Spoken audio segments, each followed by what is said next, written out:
What's going on today, guys? My name is Kyle, and I'll be reviewing the film 13 Hours, The Secret Soldiers of Benghazi, which is directed by Michael Bay.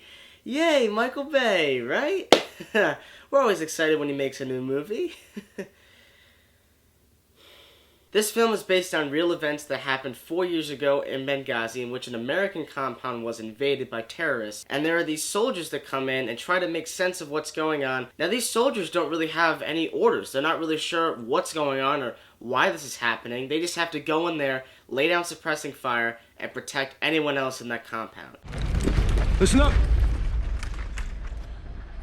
None of you have to go. But we are the only help they have. Now, of course, we know that Michael Bay is a very, very controversial director, because I know a lot of people really love Michael Bay, they love his films, and that's why those Transformers films get billions of dollars. And then there's the other side, which are usually like me, who believe that he makes the same movie basically every single time. Panning up shots of people getting out of cars, hot chicks, just random firework-like explosions, and it's just so repetitive in films nowadays by him, that we just think it's the same movie. Now, when I sat down to watch 13 Hours, I was just expecting a cliche-ridden, explosive-type film. But guys, watching this movie, it's actually not that bad. In fact, I enjoyed a lot of 13 Hours. Not all of it, but I enjoyed a lot of it. And I feel like Michael Bay tried to be a little bit more self-contained. There's no useless hot chick running around. There's no racist Transformers, especially Transformers in this movie, thank God.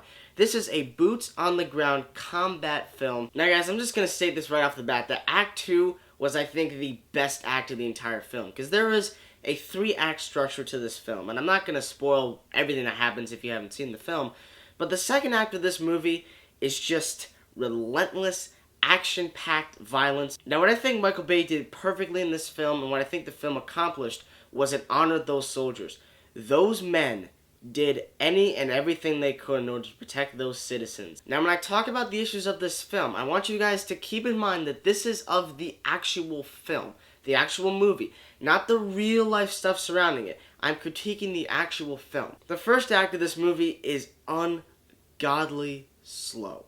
It just moves at an almost snail pace. Honestly, guys, for the love of God, I cannot tell you a single name of these characters, because they're not really developed well. Now, it obviously honors them with their militaristic stuff, but really getting to know the characters and their names, I don't really know their names at all. And I feel like that's one of the reasons why this movie was not as good as it could have been. And I feel like it should have engaged more in the politics of the situation. It should have engaged more with the characters, so I could have cared about them more. Now, you could definitely say, oh, well, Kyle, these soldiers had families.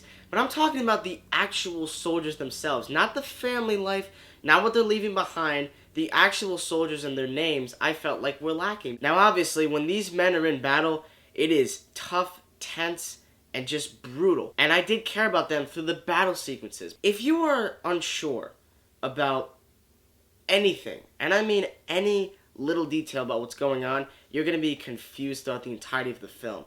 Because I didn't know 100% of what was going on. And the one thing the Michael Bay movies always have as a cliche are those sequences where they just give you the long, drawn-out exposition that you don't really need. We didn't need it in Transformers Revenge of the whatever.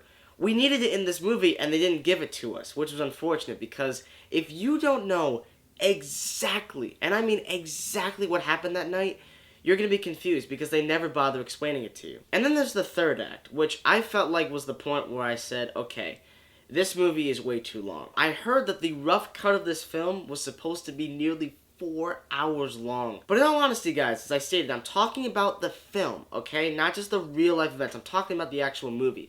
The way it's filmed is basically like round 2 or round 3 of a video game battle. You know, where you have a swarm of enemies coming towards you and you gotta take them out. That is exactly how it felt during the third act of this film. And it got to the point where it was done so many times that it felt very repetitive, and you were just waiting and waiting for it to finally end. And when it does end, you're thinking, okay, great, it's over.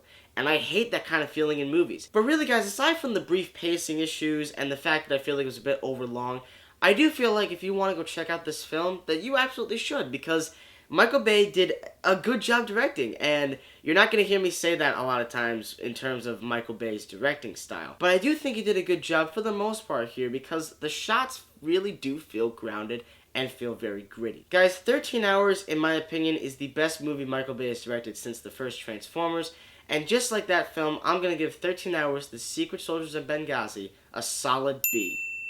So guys, what did you think about 13 Hours? I'd love to hear all those comments, so send them in the comment section below. And guys, thank you so much for watching my reviews as always. You guys are just the best people ever. Thank you so much for watching, and stay tuned.